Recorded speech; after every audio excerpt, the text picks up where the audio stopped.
겸손한 마음으로 죄송한 마음으로 나왔으니 하나님 아버지 우리에게 하늘을 열어주시사 긍휼의 은혜가 덧입혀지게 하여 주옵소서. 또한 주님을 사랑하는 마음으로 감사의 11제염을 기타염을 드린 손길손길마다에 하나님의 은혜가 끊이지 말게 하옵시고 하나님의 놀라우신 승리의 은혜가 계속 있어지게 하여 주시옵소서.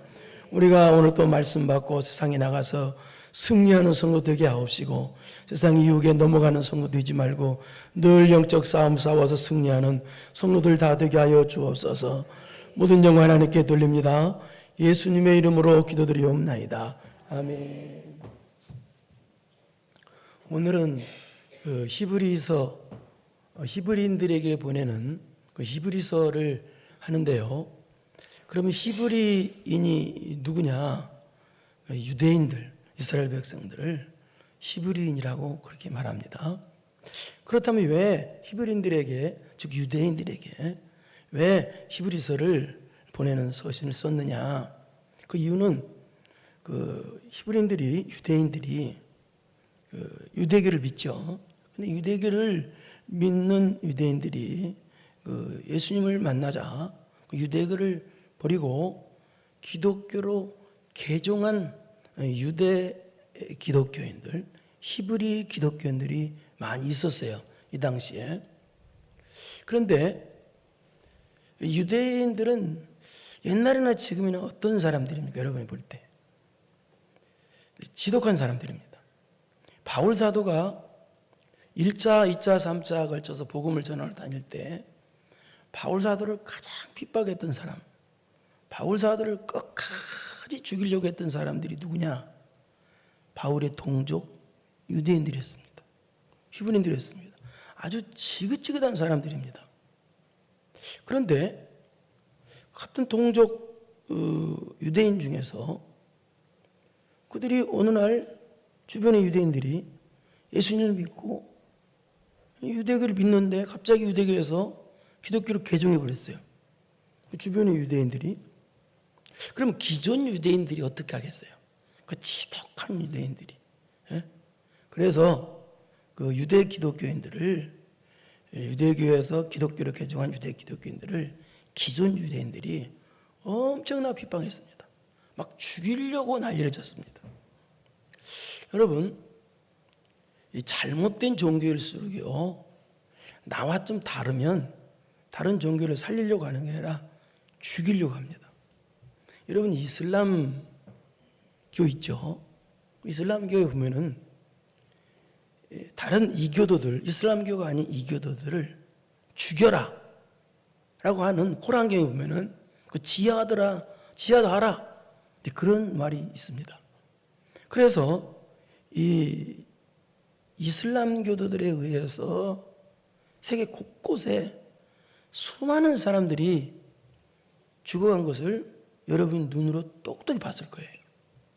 그들은 우리는 평화주의자다, 우리는 사람 안 죽인다, 그 새빨간 거짓말이죠. 그런데 예수님은 어떤 분이십니까? 우리 죄를 대신 짊어지시고 예수님께서 죽으심으로 우리를 살려주시는 거예요. 그래서 기독교는요, 죽이는 종교가 아니라 살리는 종교입니다. 누구든지 예수님만 믿으면 다 살아나고 살려주는 종교예요.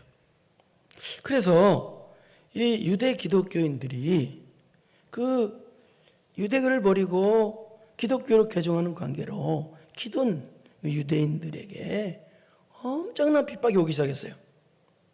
그러자 그 핍박 때문에 다시 유대교로 돌아가려고 하는 성향이 있었어요.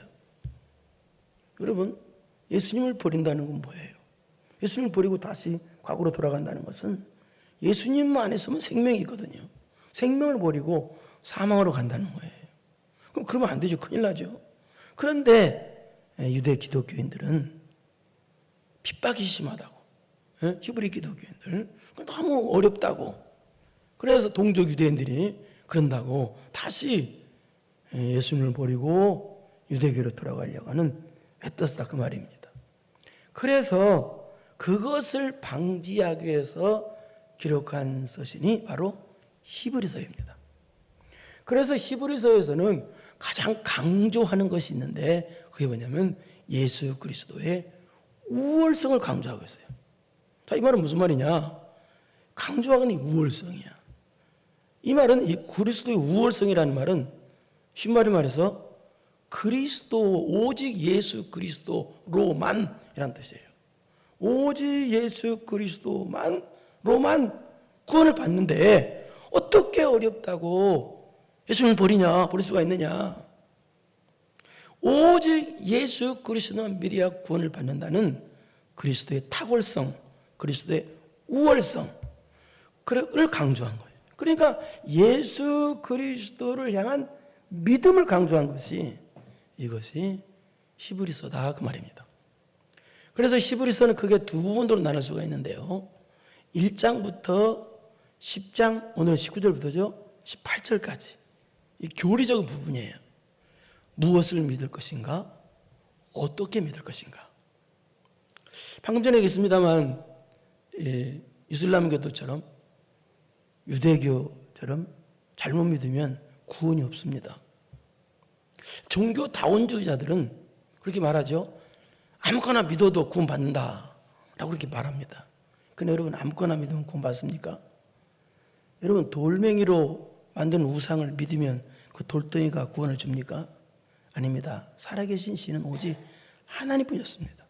그래서 하나님만 믿어야 구원을 받습니다. 예수 그리스도만 믿어야 이것이 바른 믿음이고 그래야만 구원을 받아요. 그래서 그 다음 10장 19절부터 두 번째 부분은 마지막 13장까지 부분은 어떤 내용이냐? 믿음으로 구원을 받은 우리들은 어떤 신앙의 삶을 살아야 되느냐 하는 내용이에요. 그래서 오늘 본문도 그런 내용인데요. 10장 19절부터니까 믿음으로 구원받는 사람들은 어떤 신앙의 삶을 살아야 되느냐 하는 내용이 오늘 본문도. 그래서 저는 오늘 본문을 통해서 믿음으로 구원받은 성도들은 그럼 어떤 신앙의 삶, 즉 이 말을 다른 말로 바꿔 말해서 믿음으로 구원받은 우리는 어떤 신앙의 의무가 있는가를 알아보려고 합니다. 근데 여러분 그 의무라고 그러면은 좀 부담이 가죠. 그러죠. 말 자체가 의무가 뭘까? 근데 성경에서 말하는 의무는요, 세상에서 말하는 의무와 완전히 다릅니다. 성경에서 말하는 의무는 뭐냐면요, 예수님께서 우리를 위해서 이런 놀라운 은혜를 우리에게 베푸셨기 때문에 우리 그리스도의 은혜 받은 것에 대한 우리 성도들의 반응을 의무라고 합니다. 신앙의 반응. 그러니까 세상과는 완전히 다르죠. 나를 위한 의무, 나 날 들려고 안 하지만 의무지만 그게 아니에요. 그리스도의 은혜에 대한 감사의 의무예요. 그러니까 의무도 억지로 하는 의무가 아니라 자원해서 하는 의무고요, 기뻐서 하는 의무고요, 감사해서 하는 의무가 신앙의 의무예요. 그러니까 나에게 신앙의 의무를 주신 하나님께 감사해서 자원하는 마음으로 주를 향한 신앙의 행위가 바로 신앙의 의무다 그 말입니다. 그렇다면 하나님께서 먼저 우리에게 어떤 은혜를 주셨느냐? 은혜 때문에 우리가 신앙의 의무를 감당하는 거니까요. 19절 보겠습니다. 어떤 은혜를 주셨는지 시작.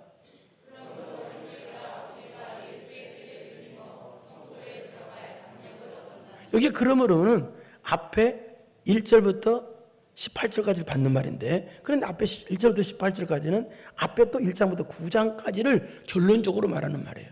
그러면 이 앞에 1장부터 18장까지, 아니 18절까지 이를 받는 그러므로인데 그 내용은 어떤 내용이냐? 구약에서는 하나님께 나아갈 때 어떻게 나가느냐? 제물을 통해서 제물을 드림으로 그 제물을 드리는 제사를 통해서 하나님께 나가요. 그런데 구약은 그래서 제사를 드릴 때마다 하나님께 나가기 위해서 제사를 드릴 때마다 짐승의 피를 흘려야 돼요. 그런데 짐승의 피를 흘려도 계속 흘려도 왜요? 우리 죄가 깨끗해질 수가 없어요. 깨끗해야 하나님께 나갈 수 있는데 죄를 용서받아야. 그래서 구약의 제사는 제물은요, 아무리 많이 피를 흘려도, 재물을 흘려도 우리 죄를 깨끗하게 할 수도 없고 또 하나님께 나갈 수도 없어요. 그 피 가지고는요. 그 말이 4절이 보세요. 4절. 4절 시작.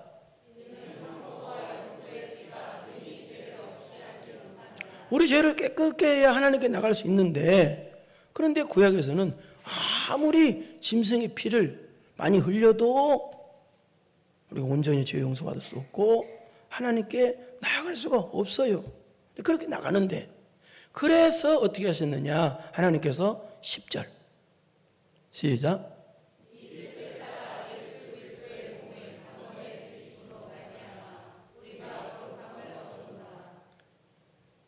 짐승의 피로는 깨끗함 받을 수가 없기 때문에 예수님께서 이 뜻을 따라, 여기 이 뜻을 따라는 하나님의 뜻을 따라라는 뜻이에요. 하나님의 뜻을 따라 예수 그리스도의 몸을 단번에 들으시는 말미암아, 이 말은 무슨 말이냐? 예수님께서 우리 죄를 대신해서 십자가에 달려 죽어주심으로 말미암아라는 뜻이에요. 그런데 여기 단번에라는 뜻은 어떤 뜻이냐? 두 번 다시 반복할 필요 없는 완전한 제사라는 뜻이에요. 그러니까 예수님께서 십자가 지심으로 우리가 완전하게 죄 용서 받았고 완전한 구원을 받았다, 그런 의미예요. 그러므로 말미암아, 예수님의 십자가로 말미암아 우리가 또 거룩함을 얻었느니라. 예수님의 십자가로 말미암아 우리가 또 온전히 죄 용서 받고 온전한 구원을 받고 온전히 하나님 앞에 구별된 하나님의 거룩한 백성이 되었다, 그 뜻입니다. 이게요 놀라운 은혜죠. 14절 또 보십시오. 이 말을 또 반복한 말인데 14절 시작. 그가 여기 한 번의 제사가 바로 우리를 위해서 십자가 달려 죽어주신 그 은을 가리켜요. 그래서 어떻게 됐느냐?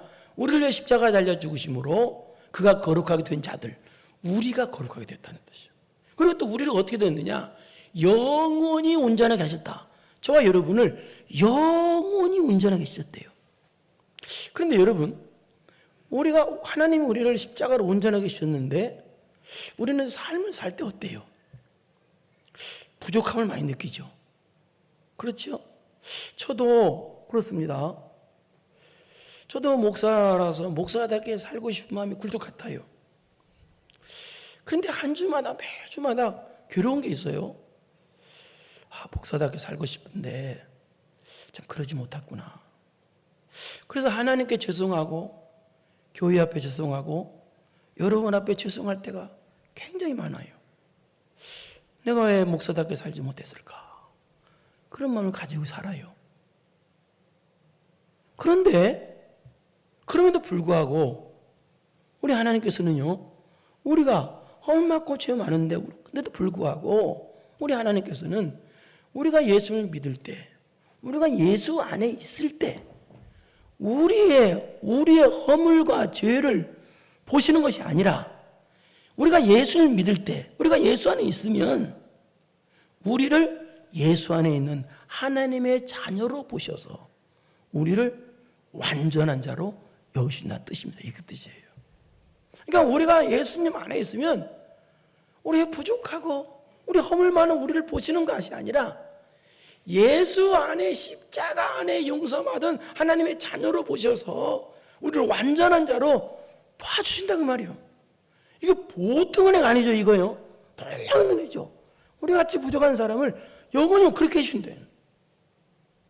그러므로, 그래서 19절이 바로 그 말이에요. 19절, 다시 19절 시작. 그러므로 형제, 그러므로 그 말이에요. 예수님의 십자가 지심으로, 우리가 예수님을 믿음으로 말미암아 우리를 영원히 온전한 자로 봐주심으로, 그러니까 예수님 십자가 은혜로 이런 은혜를 주셨으므로 정말 감사해요. 우리 죄인으로 안 보시고 예수 안에 있으면 예수님으로 본다는 거예요, 여러분을요. 이게 얼마나 은혜예요. 그래서 우리가 이제는 어떻게 됐느냐? 그렇게 돼서 하나님 우리가 봐주셔서 예수 안에 믿으니까 어떻게 됐느냐? 우리가 예수의 피를 힘입어 어디에 들어갈 담력 얻었다? 성소에 들어갈 담력을, 여기 성소는 지성소를 가리킵니다. 지성소에 들어갈 수 있게 되었다는 거예요. 은혜로. 성전을 보면은요, 성전 안에 우리는 이렇게 툭 터져 있잖아요. 근데 구약의 성전은 어떻게 되냐면 두 군데로 나눠져 있어요. 한 군데는 성소, 한 군데는 지성소. 그래서 가운데를 어떻게 나누느냐. 그래서 이 휘장이, 아주 두꺼운 휘장이 딱 가로막혀 있어서 성소와 지성소로 딱 구분이 되죠. 그래서 이 성소는 뭐가 있느냐? 금향단, 또 금촛대, 그 다음에 진설하는 12덩이 떡을, 이스라엘 12지파죠. 그걸 진설하는 떡상이 있어요. 이 세 가지가 있어요. 성소 안에는. 그래서 제사장이 날마다 들어갈 수 있어요. 그런데 휘장이 젖어 있는 지성소는 못 들어가요. 보이지도 않고 성소는 날마다 들어간다고 그랬죠. 지성소는 휘장이 젖어 있어서, 두꺼운 휘장이 젖어 있어서 어때요? 볼 수도 없고 들어갈 수도 없어요. 근데 볼 수도 없고 들어갈 수 없는 지성소 안에는 뭐가 있느냐? 하나님의 임재를 상징하는 법궤, 언약궤가 있어요. 그러니까 하나님 임재를 상징하니까 더 쉽게 말해서 하나님이 계신 곳이에요. 물론 하나님이 무소부재 다 계시고 어디든지 다 계시지만 그 상징이 그렇다 그 말이에요. 그런데 이것은 언제 들어가냐? 그럼 안 보이고 들어갈 수 없는 이거 누가 들어가느냐? 1년에 하루 7월 12일 7월 10 대속죄일 때, 대속죄라는 말은 무슨 말이냐? 모든 이스라엘 백성이 회개하는 날이에요. 그날 대제사장만이 양푼에 송아지 피를 가지고 들어갈 수 있어요. 만약에 제사장이 송아지 피를 안 가져가면 죽어요. 또 다른 날 들어가면 죽어요. 어떤 사람이 들처럼 봐도 죽어요. 이 말은 무슨 말이에요? 죄인은 아무도 못 들어간다는 거야. 우리는 다 죄인이잖아요. 제사장도 다른 날 가면 죽어요. 피 없이 들어가면 죽어요. 죽임을 당해요. 살 수가 없어요. 지성소로 들어갈 수가 없어요. 죄인은요. 그런데 예수님께서 십자가 달려 죽으심으로 우리를 거룩하게 해주시고 영원히 완전한 자로 만들어주시고 우리를 다 용서해 주시고 의인 만들어주셔서 우리들이 예수의 피를 힘입어서 어떻게 해요? 담대히 그 지성소 앞으로 간다는 말은 무슨 말이에요? 하나님 앞으로 갈 수 있게 됐다 그 말이에요. 이게 그 말이에요. 그 말을 재설명하는 말이 20절입니다. 보세요. 20절 시작.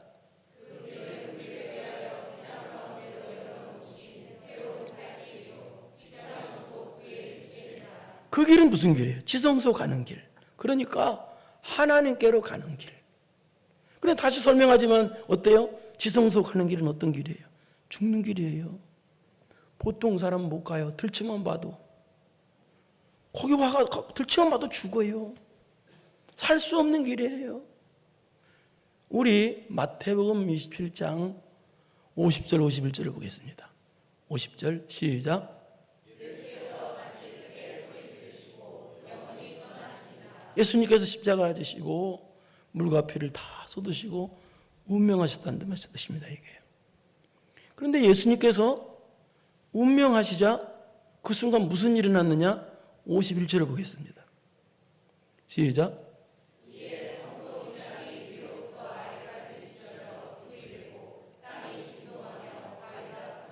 지성소로 가는 길을 가로막고 있던 그 휘장이 이로부터 아래까지 쫙 찢어졌다는 거예요. 밑에서 찢었다면 사람이 찢었다고 말할 수 있는데 물론 이 휘장은 너무 두꺼워가지고 사람의 힘으로는 도저히 안 찢어지는 거예요. 그런데 위로부터 아래까지 찢어졌다. 이 말은 무슨 말이에요? 하나님이 찢어졌다는 거예요. 지성소 안을 그 성소 안에 그 성소 가로막혔던 그 휘장을 들치기만 해도 죽었는데 예수님께서 십자가에 달리셔 운명하시는 순간에 그 지성소를 들어가는 길을 가로막고 있던 휘장을 휘장이 이로 딸이 쫙 찢어져 버린 거예요. 그래서 이제는 어떻게 됐어요? 누구나 자동적으로 지성소환을 바라볼 수 있게 된 거예요. 바람 봐도 죽었는데 누구나 언제든지 하나님 앞에, 지성소 앞에 나갈 수가 있게 된 거예요. 자동적으로. 이 말은 또 무슨 말인가? 우리 그 다음 절 20절을 보겠습니다. 20절 시작.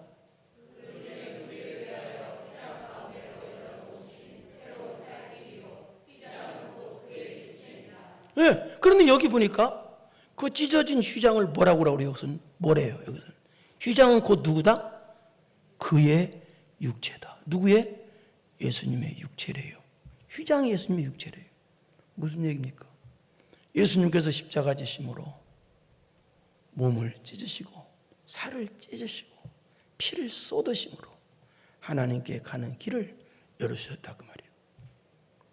하나님과 우리 사이에 막힌 죄의 담을 예수님께서 십자가에 지심으로 그 담을 허물어 버려서 이제는 누구든지 또 언제나 하나님 앞에 갈 수 있게 되었다 그 말입니다. 예수 그리스도의 피의 은혜를 힘입어서 하나님 앞에 나갈 수 있어서 하나님 저 좀 도와주세요. 하나님 저 좀 살려주세요. 할 수 있게 되었다 그 말이에요. 그런데 이런 놀라운 은혜 주시고 구원해 주시고 끝나는 것이 아니라 계속적으로 또 은혜를 베풀어 주시는데 주님 오시는 날까지 영원토록 은혜를 베풀어 주시는데 그것을 뭘로 설명하느냐? 예수님의 세 가지 직책으로 설명해 주는 것이 그 다음 21절입니다. 구원만 해주고 끝난 게 아니에요. 보세요. 21절을 보겠습니다. 시작.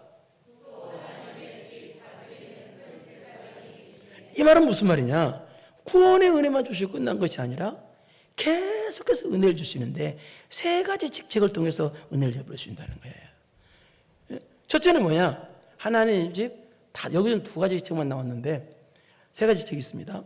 하나님의 집 다스리는, 이게 무슨 말입니까? 우리를 영원토록 다스리는 예수님은 왕직이 있었어요. 왕직. 은혜로 다스려 주시오. 예수님이 안 다스려 주시면 우리는 살 수가 없죠. 두 번째는 무슨 직이냐? 선지자직을 갖고 있어요. 예수님은요. 우리를 가르쳐 주시고 진리를 깨닫게 해주신다는 뜻이에요. 우리 모르는데 어떻게 믿어요? 알아야 믿죠. 그래서 구원의 진리를 가르쳐 주시는 선지자직을 가지고 계신 분이다. 그 다음에 세 번째는 예수님이 어떤 분이냐? 큰 제사장이 계심에 제사장직이에요. 구약의 제사장은 하나님과 백성 사이에 중보자 역할을 하시는 거예요. 그러니까 예수님 뭐냐? 우리가 하나님 앞에 나갈 수 있도록 영원토록 중보자 역할을 하시는 분이 예수님이시다. 큰 제사장 그 말 뜻이에요. 그러니까 우리가 예수님의 이름으로 기도하고 예수님의 이름으로 나오고 예수님의 이름으로 용서도 받고 다 그러잖아요. 그 중보자 역할. 이런 놀라운 은혜를 주셨다. 구원의 은혜 주시고 또 이런 은혜 또 이런 또 계속해서 은혜 주시는 됐는데 그럼 우리가 이런 은혜 받았는데 받은 사람은 어떻게 해야 되느냐? 어떤 삶을 살아야 되느냐? 바로 신앙의 의무를 감당하는 삶을 살아야 된다라는 뜻이에요. 신앙의 의무를 감당해야 돼. 그럼 우리가 신앙의 의무를 감당해야 되는데 우리가 감당해야 될 신앙의 의무는 어떤 의무냐? 예? 그러잖아요. 은혜 받았으면 당연히 은혜 받은 사람들 어떻게 돼요? 기쁨과 감사함으로 우리가 할 도리가 있지 않습니까? 우리에게는 은혜 받은 사람으로서 하나님이 계속 지켜주는데 그냥 가만히 있어요. 그럼 안 되잖아요. 그것이 22절에 보세요. 22절 시작. 우리가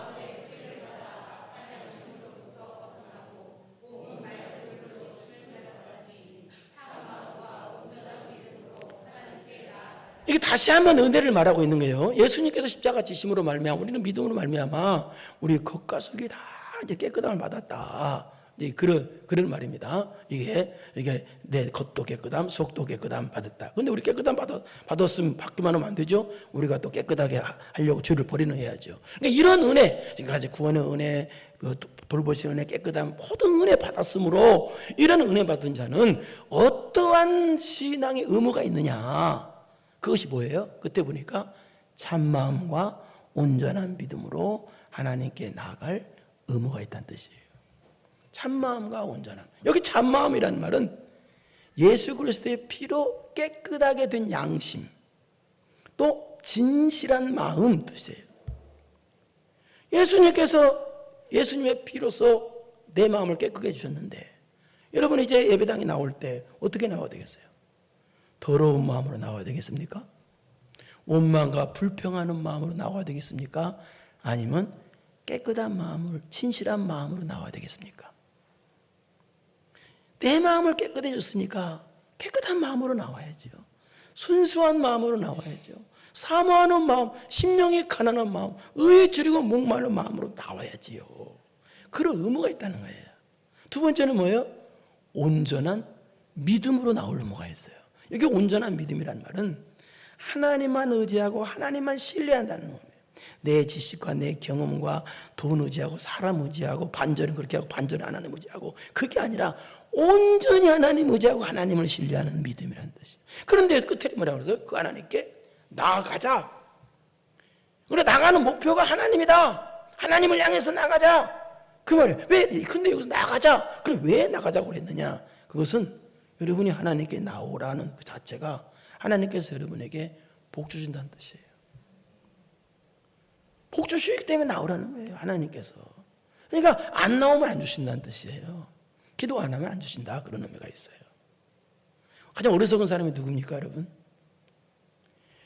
모든 문제를 해결해 주실 하나님이 계신데 하나님께 안 나오고 기도도 안 하고 자기 혼자 문제를 해결하려 끙끙 앓는 사람이에요. 이게 어리석은 사람이죠. 여러분, 자식도 누구 어리석은 자식이에요. 부모가 해결할 능력이 있다, 그런 부모가 있다 그러면 자식이 자기 혼자 머리 싸매고 앉았어. 부모한테 말하지 않고. 어리석은 자식이죠. 이 말은 무슨 말이냐? 여러분이 어떤 문제가 닥치든 하나님께 나오는 수고를 하란 말이야. 그래서 하나님께서 해결해 주신 은혜를 체험하라, 그 말입니다. 여러분, 예수님 앞에 나왔다는 자체가 복입니다. 나오라는 자체가, 왜 나오라고 하겠어요, 하나님께서요? 나오라는 자체가 주실 거 있으니까 나오라는 게 아니에요. 예수 앞에 나오면 모든 죄 사하고 마음의 기쁨 넘치어 감사하리라.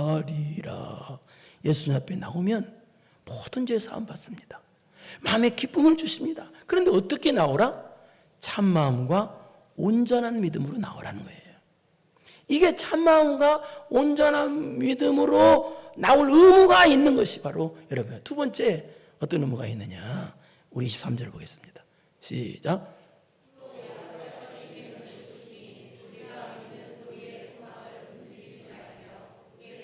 우리가 믿는 도리의 소망을 움직이지 말고 굳게 잡을 의무가 있다는 거예요. 신앙 의무가 있다는 거예요.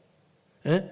여기 무슨 말이냐? 이 말은 여기 도리의 소망이라는 말은 고백하는 소망, 그 다음에 또 그냥 소망을 가리키는 듯, 말씀에 대한 소망, 약속. 그런데 약속하시는 이를 믿으시라고 되어 있죠, 앞에.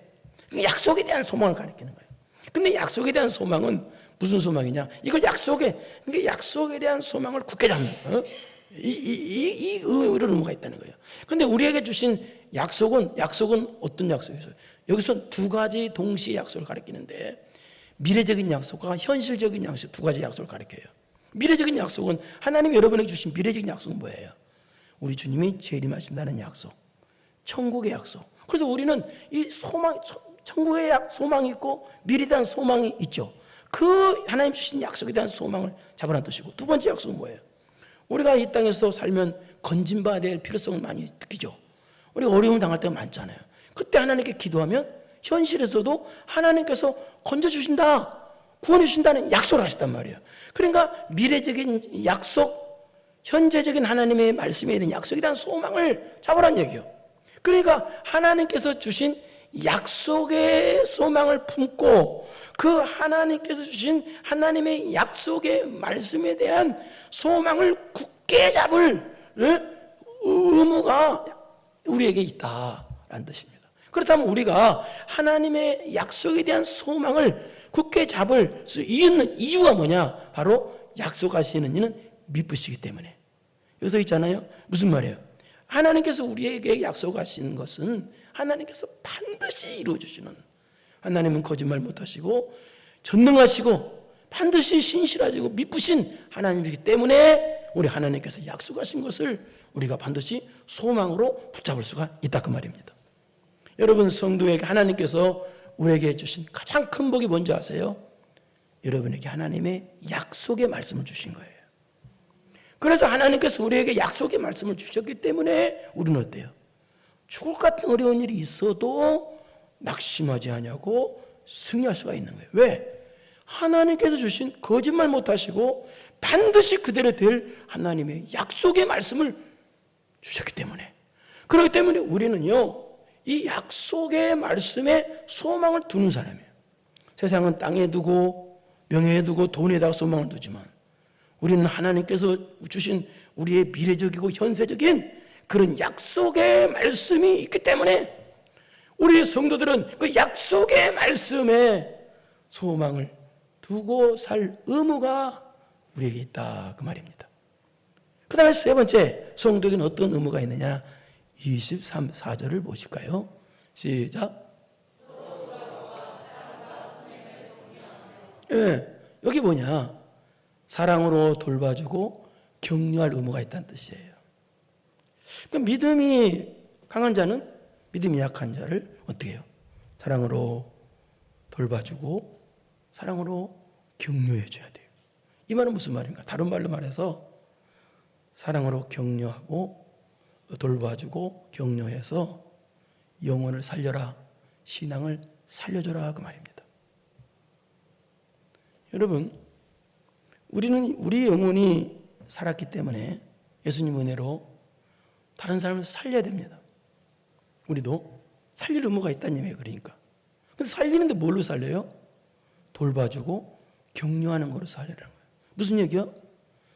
사람 살리는 것은 사랑으로 살리는 거라는 거예요. 비판하고 원망하고 불평으로 살리는 것이 아니라 뭘로 살려요? 사랑으로 살린다는 거예요. 그게 뭐예요? 돌봐주고 격려해 준다는 거예요. 우리 마태복음 18장 6절을 보겠습니다. 시작.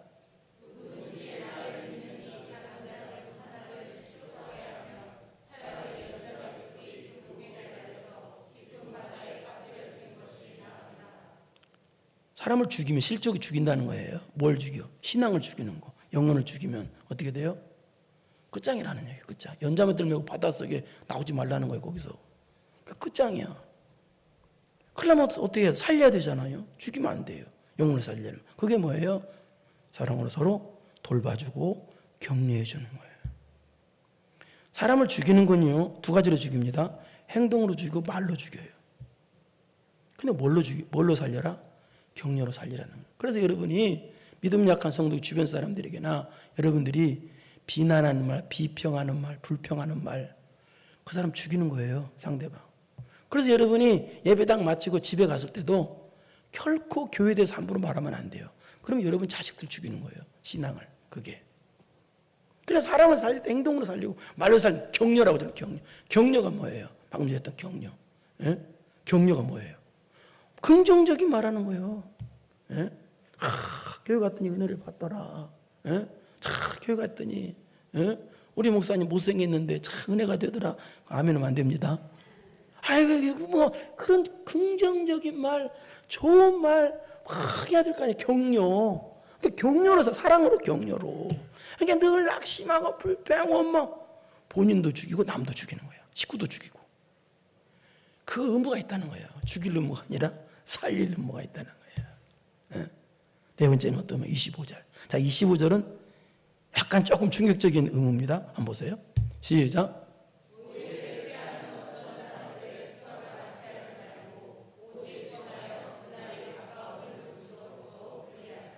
자, 보니까 습관이라는 말이죠. 그러니까 네 번째는 어떤 습관이냐? 하나님을 기쁘시게 하는 영적인 습관을 가질 의무가 있다는 뜻이에요. 여러분에게 어떤 의무냐? 영적인 습관을 가질 의무예요. 이게 습관이란 말이 나오죠. 우리 좋은 습관은 가져야 되죠. 육적인 습관. 그런데 나쁜 습관은 가지면 안 되죠. 맨날 놀러 다니는 습관이. 어느 사람은 놀러만 다니는 습관이. 어느 사람은 집에서 밥 안 하고 늘 음식점 다녀서 뭐 얻어먹으라네. 뭐 사 먹으러 다니는 그런 습관이 있어. 그럼 그 집 망해요. 그러면요. 콩나물이라도 집에서 삶아 먹어야지. 맨날 나가는 그런 습관 되면 안 된다. 사람 죽이는 습관이에요. 불평하는 습관, 원망하는 습관. 그거 아니죠. 그 예수 믿는 사람도 습관이 있어요. 어떤 습관이 있었느냐? 하나님의 기쁘시게 하는 어떤 습관? 예배로, 기도로 모이는 습관이 있어야 된다는 뜻이에요.